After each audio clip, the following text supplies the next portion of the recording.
There are a handful of recorded lectures online by Jim Rohn, who has definitely become one of my favorite thinkers over the years. And I found this little nugget the other day that I wanted to share. He says, there are 4 emotions that will change your life: disgust, decision, desire, and resolve. And I want to talk about the first one because I found the story to be incredibly powerful and also relatable, right, in various aspects of life over the years. So he frames it by talking about a Girl Scout walking up to his front door to try and sell him some Girl Scout cookies when he's 25 years old. And he's broke, doesn't have any money at the time, and tells her what I assume to be a white lie as to why he can't buy the cookies at that particular time. Right, so he tells her that he can't. She walks away. He says after he closes the door and goes back inside, he felt something that completely changed his life. Disgust.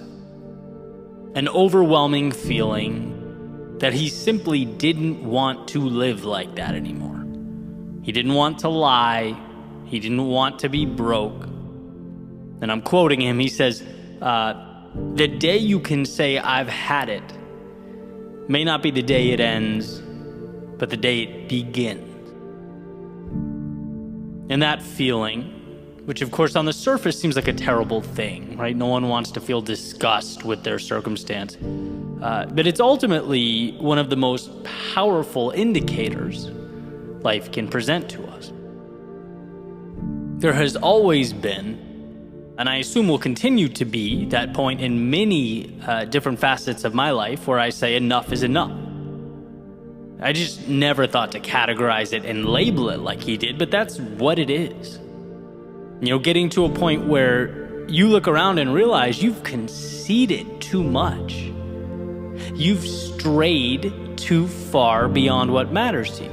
You've left too much on the table. That feeling, again, while uncomfortable, is often what becomes the first step towards that which is truly meaningful, a better version of yourself. A realization, by the way, that's not some denunciation of who you are, right? It's not saying, I'm not good enough or I'm inadequate. I would describe it as the exact opposite. It's thinking enough of yourself to acknowledge that you're better than this. It's saying, yeah, there's a reality where I stay the same, where I don't change, where I allow this to just be my life. But that's not the reality I'm going to choose, because I respect myself too much to continue living with that dissonance between my actions and who I know I truly am. And I think at a deep level, we all understand this. You know, so many times in life, funny enough, we don't change until we have to. Until our backs are completely against the wall. It took me years in my previous professional life to say enough is enough, but ultimately got to that point. I've been there in relationships, been there with my creative work, been there with my finances. And what's especially interesting is that as you grow, evolve, and your goals change, what you expect of yourself changes, grows along with you, you'll find yourself at that place again, and again, and again, and that's good. Listen to it, right? That's your intuition telling you you're ready for more, that something else awaits, that the status quo is no longer sufficient. And there lies the opportunity. Right, to recognize and associate that feeling of disgust, as Rohn calls it, with the need to change or an opportunity to change before things blow up or become more difficult than they need to be. Everything in your life has been allowed by you to some extent. You know, that's an important thing to understand. If there's someone in your life that's making it hell, you, to an extent, are responsible for that, right? No one gets your time without your permission. If you're doing things that don't move, motivate, or inspire you, well, the reality is you're choosing those actions. Now, the circumstances may be specific to you, they may be difficult, and I understand that, but Are you asking yourself how you can begin moving away from it? How you can put walls between yourself and the things that drag you down? Because the bottom line is, it's very easy to become accustomed to things that are a drain on our lives. The old frog in the boiling water, right? You throw a frog in a pot of hot water, it'll jump right out. But you put it in a pot of cool water, and you slowly but incrementally increase the temperature until it's boiling, the frog won't realize it's burning alive. I think in the same way, we learn to live with that situational disgust.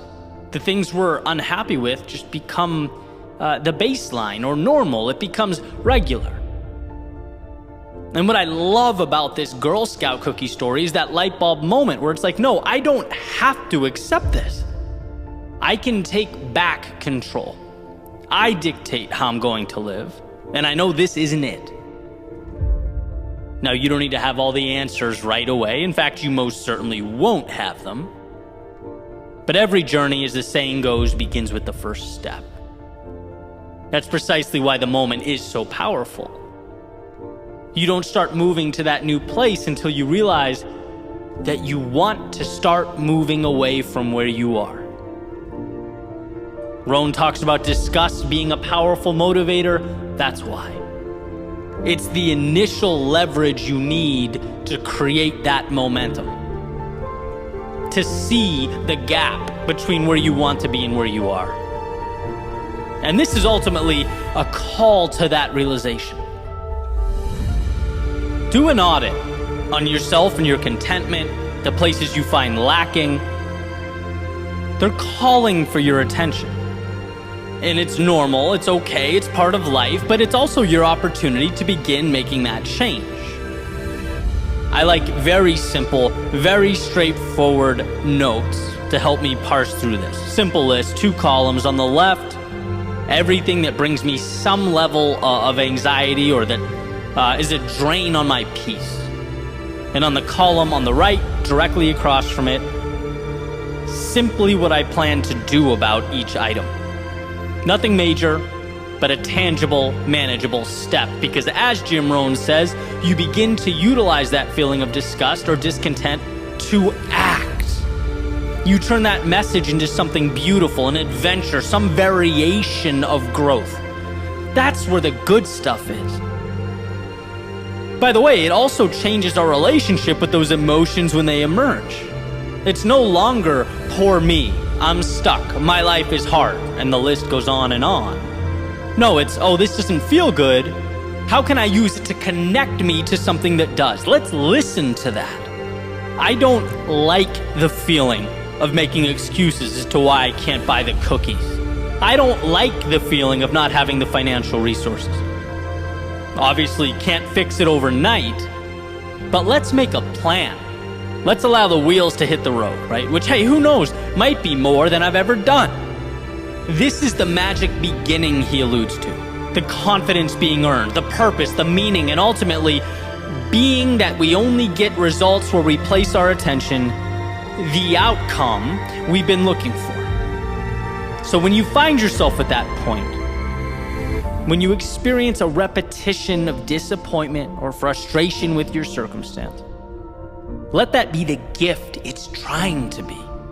Let it be the reason you will soon wake up a different person, moving towards that which aligns with who you are.